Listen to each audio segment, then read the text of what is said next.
មជាតិខៀវខ្ចីដីកោះទុនសាយជំនោរមាត់លបាយសាយក្លិនគុន្ធាដើមដូងដោះទេជ្រេទុនជួរគ្នាផ្ទះឈើរារានីក្បែរមាត់ទឹកដីខ្សាច់មាត់មងចង់ត្រកងបីខ្ទមឈើលើដីយប់ថ្ងៃល្ងាចព្រឹកសំឡេងរលកជ្រកចិត្តរលឹកនឹកអើយសែននឹកធ្លាប់បីបង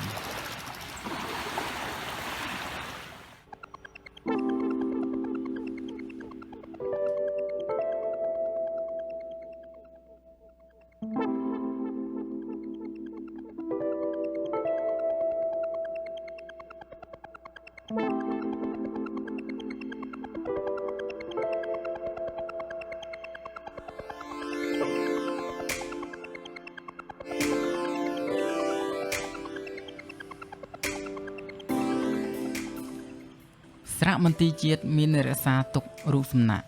និងភស្តុតាងប្រវត្តិសាស្ត្រកម្ពុជានិងជាកន្លែងដែលបង្ហាញនៅសិល្បៈខ្មែរគ្រប់ទម្រង់ជារៀងរាល់សប្តាហ៍គឺមានការបង្ហាញនៅទម្រង់សិល្បៈរបាំប្លែកៗជាច្រើនសមូហកម្មនៃក្បាច់ចម្លាក់របស់វិមានសុទ្ធសឹងជាស្នាដៃរបស់វិចិត្រករខ្មែរដែលជាគ្រូនិងជាសិស្សរបស់សាលានេះ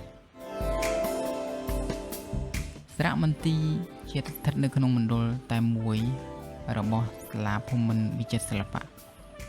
ដែលប្រជាជននាំគ្នាហៅឈ្មោះថាសាលារចនាដែលជាសាលាបង្ហាត់បង្រៀនសិល្បៈខ្មែរនិងជាបេះដូងនៃសិល្បៈបុរាណផងដែរ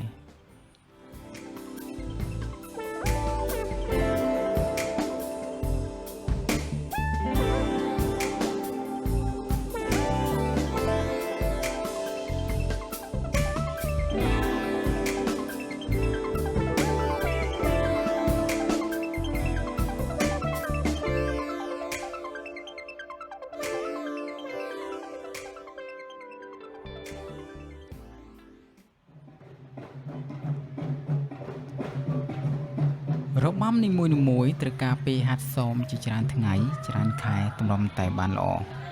ពិសេសត្រូវការចិត្តអំណត់និងការព្យាយាមខ្លាំងណាស់ព្រោះការសម្ដែងមានសមាជិកច្រើនដូច្នេះសមាជិកទាំងអស់ត្រូវការភាពសហការគ្នាយ៉ាងរស់រវើកទើបអាចធ្វើឲ្យរបាំនេះមើលទៅទាក់ទាញអារម្មណ៍របស់ទស្សនិកជនបានសិល្បករសិល្បការិនីទាំងអស់ ត្រូវតែឆ្លងកាត់ការបណ្ដុះបណ្ដាលពីសាលាភូមិន្ទវិចិត្រសិល្បៈទើបអាចមានឱកាសបានសម្ដែងនៅក្នុងសាលនេះសិល្បៈរបាំរបស់ខ្មែរប្រៀបដូចជាកំណប់ដែលបុព្វបុរសបានបន្សល់ទុកសម្រាប់កូនខ្មែរជំនាន់ក្រោយអញ្ចឹងដែរព្រោះក្បាច់នីមួយៗគឺមានអត្ថន័យខុសៗគ្នានិងមានភាពលំបាកខ្លាំងណាស់ត្រូវការចង្វាក់និងភាពទន់ភ្លន់ជាចាំបាច់ ចំពោះអ្នកដែលចេះសិល្បៈរបាំទាំងអស់នេះប្រៀបដូចជាអ្នកកំពុងបានឃើញបុប្ផាកំពុងតែរីកក្រពុំមានក្លិនពីដោឈ្ងុយឈ្ងប់អញ្ចឹងដែរ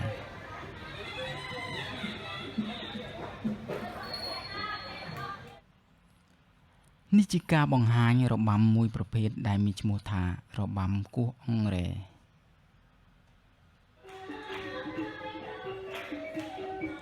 របាំគោះអង្រែ មានដើមកំណើតលើកចេញពីជនជាតិខ្មែរដើមជនជាតិគួយដែលរស់នៅក្នុងប្រទេសកម្ពុជាតាំងពីដើមរៀងមក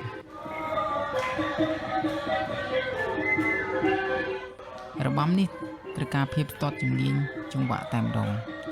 បើមិនអញ្ចឹងទេមិនអាចសម្ដែងបានទេព្រោះត្រូវគេគោះត្រូវជើងក្រិចជើងបាត់ទៅហើយនៅក្នុងរបាំនេះបញ្ជាក់នូវទេពកោសល្យនៃអ្នកបង្កើតនិងអ្នកសម្ដែង មានបង្កប់នៅអត្ថន័យភាពទន់ភ្លន់ភាពរស់រវើកសាមគ្គីភាពទន់នៃសិល្បៈចម្លាក់និងក្បាច់គុន រ